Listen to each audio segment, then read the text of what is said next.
I've always known that Master W.D. Farrod is Allah. I believe that Master W.D. Farrod is Allah, and I believe that you are his messenger. I believe that your program is right, and I believe that your teachings are right, and that it was my belief in this that made me as successful as I was. Especially it was my firm belief in this that enabled me to stand up in the face of all opposition on television, on radio, before colleges, and before people out in the street at mass rallies, and support your program and present your program and represent your program. It was my faith in it that enabled me to represent it. God chose the Honorable Elijah Muhammad to occupy the position of messenger, leader, and teacher for 20 million black people here in America before America was ever discovered, before you and I were ever brought here. It was written that the Lamb, that this little meek and humble man would be raised up from the so-called Negro in this day and time. Do you understand that? I heard the Honorable Elijah Muhammad say that when Master Farrod was teaching, he used to listen to him. He listened to him real careful. And he noticed that whenever Master Farrod was teaching, he'd be carried away. And he wasn't talking about what someone was going to come and do to the devil, but he noticed that this man was talking about what he was going to do. He didn't talk like he was looking for some help, but he talked independent. He talked like one who needed no help. He never talked like someone told him so and so, but he talked like what he knew. He was independent. He listened carefully, and he began to think back all of what he had read in the Bible about this one who was supposed to come in the last day, and about what this one would do when he come in the last day. And he said that he believed every word that fell from the lips of Master Farrod. He said he never heard a word that Master Farrod uttered that he didn't believe. And because he believed him, he listened to him with an open heart, with an open mind, and with open ears. Because he listened with an open heart, an open mind, and open ears, he learned what others could not. He heard what the others couldn't hear. He saw what the others couldn't see. He understood what the others couldn't understand. He looked and saw Master Farrod as he was. He knew who he was. He began to teach the others there in Detroit to call him prophet. They were calling him prophet because the Honorable Elijah Muhammad said, this man is fulfilling all prophecy. And then as he listened some more, he began to teach them to call him the Savior, because he sure is saving us from the condition that we were in. He's saving us from the clutches of our enemies. He told them that this man is the finder of the lost sheep, and he's given life to the lost sheep. They begin to refer to Master Farrod as the finder and the life giver, the Redeemer. Those wherein you and I had once been taught and thought that the Redeemer was someone that was born 2,000 years ago. As the Honorable Elijah Muhammad listened to the teachings of Master Farrod, he could see that the so-called Negroes, the lost sheep, needed redeeming from your and my enemy. And they could see that the teachings that was coming from the lips, the mouth of Master Farrod was giving us life, was redeeming us from the clutches of this devil. He recognized him as the Messiah. He knew that it was written that a Messiah would come in the last day, and that the Messiah was someone who would travel all over the world seeking to save that which was lost. That the Messiah was one who was to come in the last day seeking the lost sheep, seeking the lost tribes who would be found in the house of Israel. He wouldn't be seeking to find the lost tribes of the house of Israel. You got it wrong. But he would be seeking to find the lost tribes who would be in the house of Israel. America is the house of Israel. This is the house of Israel. And you and I are the sheep that had been lost in the house of Israel. Do you understand? Those old Jews, those old blue-eyed things, those aren't no lost sheep. Those things have never been lost. They got all your money. They're your landlord. They're your boss. Right or wrong. You got a Jew who is the spokesman for the president. You got a who's senators in the United States Senate. Barry Goldwater is Rick, what is his name? Rivercorp is Dillon, the Secretary of Treasury, is yeah, he is. His old father was a Polish. Changed his name to Dillon, so you wouldn't know him. But our eyes are open. We see him. We know him. Oh, you can't say no is lost. He got all your money.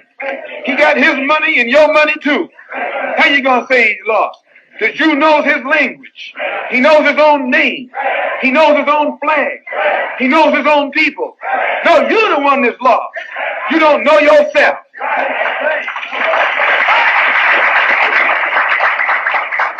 The Honorable Elijah Muhammad knew that the Messiah was the one who was to come in the last day.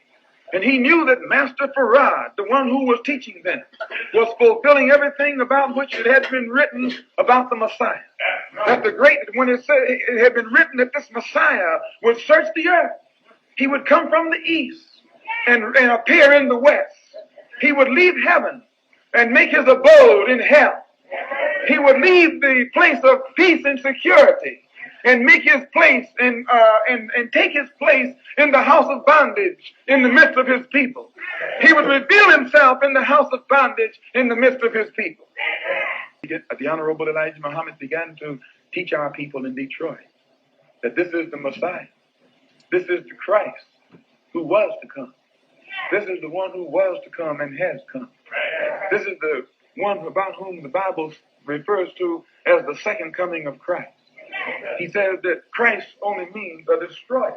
The word Christ. And it's true, you can look in the dictionary and it will tell you that in other languages, Christ means a destroyer. This title is given to the one who's to come in the last day because when he finds his people in the clutches of their enemies, he's supposed to save them. He's supposed to separate them from the enemy and then destroy the enemy. So they call him the Christ. He's referred to in the Bible also as the destroyer of the Gentiles. So this is what's supposed to happen in the last day when the Christ comes. And the Honorable Elijah Muhammad recognized that the one who was teaching was fulfilling what it was said about the Messiah, fulfilling what it was said about the Christ, and also what it says in Muslim theology about the Mahdi.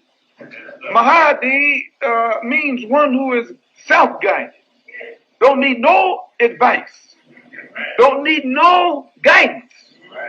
He's self-guided. He's so wise, he guides himself. That's God. Can't nobody guide himself but God.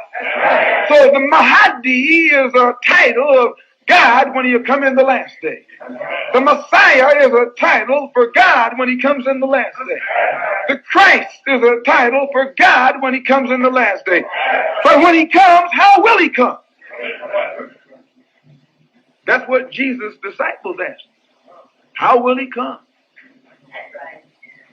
And Jesus answered and said, as lightning comes from the east and shines unto the west, so shall the coming of what? The Son of Man be. Think up on it now. So shall the coming of the Son of a Man. Not the Son of a Spirit. Not the Spirit of a Spirit. Not the Founder of a Spirit. Spirit is not even mentioned. But this one, this God, is one who in the last day will be born and will come in the flesh. He'll be the Son of a Man. He's referred to as the Son of Man. But he'll be born in the east. He'll leave the east and come to the west. But he'll be God in person. He'll be Allah in person. I know that's hard to take. Oh, yeah, that's hard to take. I hear you. You say, what you mean, man? You saying that God is born? You said Jesus was born. If Jesus can be born, can't God be born? You said Jesus was God. That's what you said. It says here in the Bible, in the 9th chapter of Isaiah, For unto us a child is born. Unto us a son is given. And the government shall be upon his shoulder. His name shall be called Wonderful, Counselor, the Mighty God. Pick up on that now. That's in the 9th chapter of Isaiah. And in the 6th verse, it says that for unto us a child is born, a son is given, and the government shall be upon his shoulder. He's going to establish a new government, a new kingdom, a new world. This is what he's born for. He'll be born at the end of the wicked world for the purpose of establishing a righteous world. In fact, he will be born to destroy the world and create a new world. And his name shall be called Wonderful, Counselor, the Mighty God, the Everlasting Father, the Prince of Peace. That's beautiful, isn't it? And of the increase of his government and peace, there shall be no more, and there shall be no end. Now, you know, this couldn't have been Jesus. It said when he set up his government, there won't be no end to it. Jesus didn't get a chance to set up no government.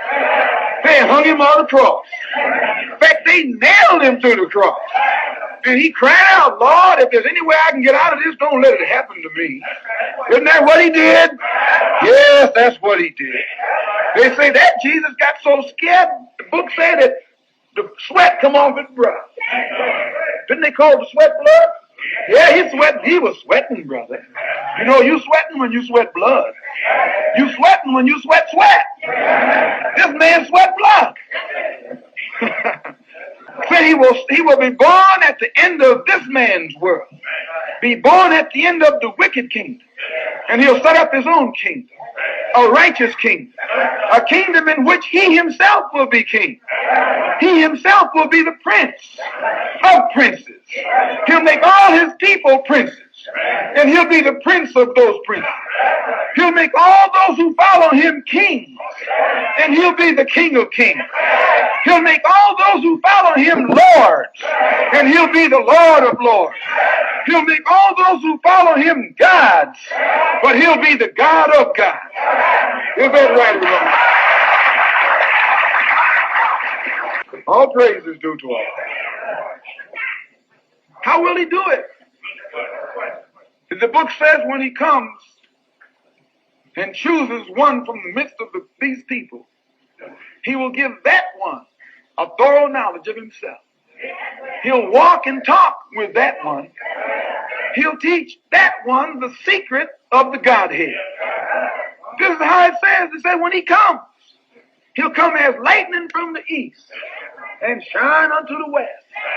He'll creep in as lightning does under the cover of darkness. He'll come and go so fast you won't know he's been there until he's gone. Right or wrong? You don't see no lightning. You saw lightning.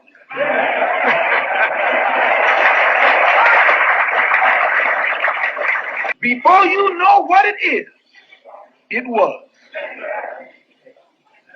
Same way with God in the last day. Before the people know he's here, he'll be gone. It says, behold, he'll come without observation. And he also says, he'll come as a thief. He won't be a thief, but he'll come as a thief. Why he'll come as a thief? Because his people have been stolen by thieves. And his people are in the clutches of a den of thieves. His people are in a house that has been established upon thievery. Right or wrong? His people will be stolen from the east and will be found in the west. Therefore, as lightning from the east shines unto the west, God in the last day, if he wants to save his people, will have to leave the east and come into the west. And since his people have been stolen by the thieves of the west,